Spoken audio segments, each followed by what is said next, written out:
प्रगति news में आप सबका इस्तकबाल है। आइए नजर डालते हैं आज के अहम खबरनामे पर। तुर्की और शुमाली मगरबी शाम में बड़े पैमाने पर तबाही मची है। पीर को रिक्टर स्केल पर 7.8, 7.6 और 6.0 की शिद्दत के ज़लज़लों से कई ममालिक की ज़मीन हिल गई। इन झटकों की वजह से सिर्फ तुर्किया और शाम में 4000 से ज़्यादा अफराद मौत के मुंह में चले गए।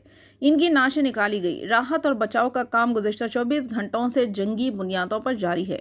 हिंदुस्तान ने तुर्की को इंसानी और तिब्बी इमदाद भेजी है। हलाकतों की तादाद में मुसलसिल इजाफा हो रहा है। हालांकि शदीद सर्दी और बर्फबारी की वजह से राहत और बचाव कामों में खलल पड़ रहा है। तुर्की में 2316 से ज़्यादा और शाम में 1999 अफराद हलाक हो चुके हैं। ज़लज़ले से हज़ारों इमारतें तबाह हो गई है।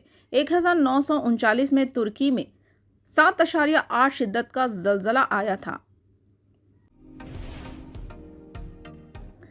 तुर्की सदर रजब तैयब उर्दगान ने मुल्क में क़यामत ख़ेज़ ज़लज़ले के बाद 7 रोज़ा कौमी शोक का ऐलान किया। इन्होंने मुल्क में आने वाले होलनाक ज़लज़ले के बारे में बात करते हुए कहा कि तुर्क कौम इस वक्त मुश्किल लम्हे से गुजर रही है। अब तक तुर्किया में 2800 और शाम में 1420 अफराद हलाक हो चुके हैं।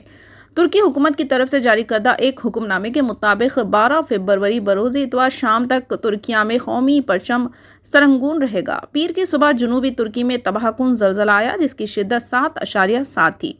तुर्क हुकाम ने पीर की सुबह को बताया था कि ज़लज़ले के नतीजे में हज़ारों इमारतों की तबाही के अलावा 1762 से ज़्यादा अफराद जाँ बहक और 11,000 से ज़्यादा ज़ख्मी हुए हैं। बड़ी तादाद में ममालिक ने इनकरा को ज़लज़ले के बाद होने वाले नुकसानात को दूर करने में मदद की पेशकश की है।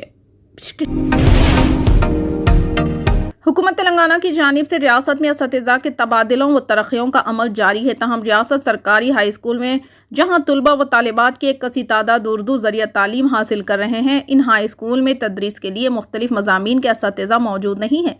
इस अहम मसले की जानिब से तवज्जो मबजूल करवाने के लिए मुशीर आला Telangana state minorities employees association व सदर ज़िले अक़लियती cell BRS party Nizamabad Naveed Iqbal ने रुकन कौंसिल के कविता से मुलाकात करते हुए मुश्तरका नुमाइंदगी की और इस ज़िमन में एक तफसीली याददाश्त पेश की।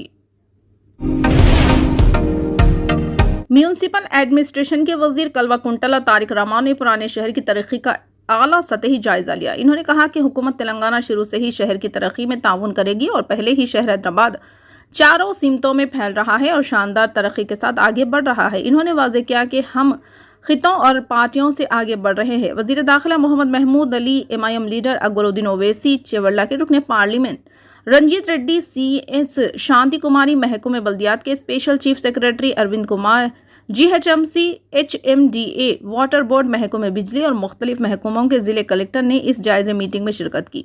Hyderabad growth corridor limited office के आला हुकाम मौजूद थे। रियासत में 7 IPS अफसरान का तबादला किया गया। हुकूमत ने मंगल को इंतजार में अफसरान की पोस्टिंग देने के अहकामात जारी किए। हुकूमत ने R वेंकटेश्वरलू को CI DSP, योगेश गौतम को DCP साइबराबाद एडमिनिस्ट्रेशन, रंगारेड्डी को PCSCP, राघवेंद्र रेड्डी को GRP एडमिन, DCP पूजा को SP Warangal, police training centre Satish को DGP ऑफिस का SP जस्टिस डिपार्टमेंट और मुरलीधर को बतौर SP तैनात करने के अहकामात जारी किए हैं। मालूम हुआ है कि हुकूमत ने गुज़िश्ता जनवरी में भी रियासत भर में बड़े पैमाने पर IPS का तबादला किया था। 25 जनवरी को हुकूमत ने रियासत भर में 91 अफसरान का तबादला किया।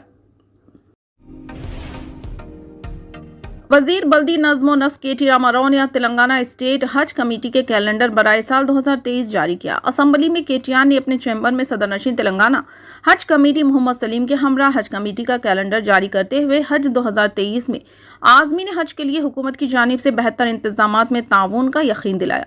कैलेंडर रस्म इजरा के मौके पर अरकान असम्बली B सुमन, D विनय भास्कर, महेश रेड्डी, अशोक रेड्डी और TRS के दीगर कायदीन मौजूद थे। मोहम्मद सलीम ने KTR को हज 2023 की तैयारियों से वाकिफ करवाया। इन्होंने कहा कि हज कमेटी ऑफ इंडिया की जानिब से दरख्वास्तों के इदखाल के सिलसिले में शेड्यूल का अनकरीब ऐलान किया जाएगा। सऊदी अरब हुकूमत ने हिंदुस्तान के लिए 1.75 लाख आज़मीन का कोटा अलाट किया। इस एतबार से तेलंगाना रियासत के आज़मीन हज की तादाद में इजाफा होगा। इन्होंने कहा कि तेलंगाना से तकरीबन 7,000 आज़मीन फरीज़ाए हज की अदायगी के लिए रवाना होंगे। हाल ही में all India Muslim personal law board की मीटिंग हुई। इस मीटिंग में मुस्लिम पर्सनल लॉ बोर्ड की जानिब से खवातीन विंग का क़याम अमल में लाया गया, जो मुस्लिम खवातीन के दरमियान महंगी शादियों के खिलाफ मुहिम चलाएगी, जहेज़ के खिलाफ मुहिम चलाएगी और साथ ही ख़ानदान को बेदार करेगी कि बेटियों की जहेज़ की बजाय जायदाद में हिस्सा दिया जाए। इस मुहिम के तहत मुल्क भर की खवातीन को बेदार किया जाएगा। Indian Muslim personal law board की रुकन ने कहा कि खवातीन विंग को बहाल कर दिया गया। ये 251 अरकान पर मुश्तमिल है। इसमें खवातीन की तादाद 30 है। ये लोग उन्हें मुल्क भर में इस्लामी शरीयत में पाई जाने वाले मुस्लिम खवातीन के हुकूक से आगाह करेंगे। खवातीन इस्लामी क़वानीन के बारे में भी मालूमात देंगे। मुंबई के छत्रपति शिवाजी महाराज इंटरनेशनल एयरपोर्ट पर धमकी आमेज फोन आने के बाद सिक्योरिटी एजेंसियां अलर्ट हो गई। एयरपोर्ट पर हिफाजती इंतजाम सख्त कर दिए गए और आने जाने वालों की जांच में सख्ती बरती जा रही है। काबिल जिक्र है कि धमकी आमेज फोन पर पीर की शब तकरीबन 10 बजे आया था और फोन करने वाले ने अपना नाम इरफान अहमद शेख बताया था। इसने फोन पर एयरपोर्ट पर हमले की धमकी दी और कहा कि इसका ताल्लुक इंडियन मुजाहिदीन तंजीम से है। पुलिस ने इस सिलसिले में मामला दर्ज कर लिया और जांच शुरू की है। धमकी आमेज फोन करने वाले शख्स की तलाश जारी है और सिक्योरिटी में किसी भी तरह की लापरवाही ना किए जाने की बात कही जा रही है। हजारों पुजारियों ने दिल्ली के वजीर आला अरविंद केजरीवाल के घर के बाहर एहतजाजी मुजाहिरा किया और इनके लिए माहाना तनख्वाह का मुतालबा किया। क्या एहतजाज में बीजेपी लीडरान भी इनके साथ शामिल हुए? मुजाहिरीन ने कहा कि जब तक हुकूमत पुजारियों को तनख्वाहें नहीं देती और सनातन धर्म के तहफ़्फ़ुज़ के लिए काम नहीं करती, तब तक वो एहतजाज जारी रखेंगे। फिलहाल के लिए इस खबरनामे में बस इतना ही। देखने के लिए आपका बहुत बहुत शुक्रिया। अगर आप नए हैं इस चैनल पर तो सब्सक्राइब ज़रूर कर लें और बेल आइकन को दबा लें ताकि हमारी हर खबर आप तक पहले मिले।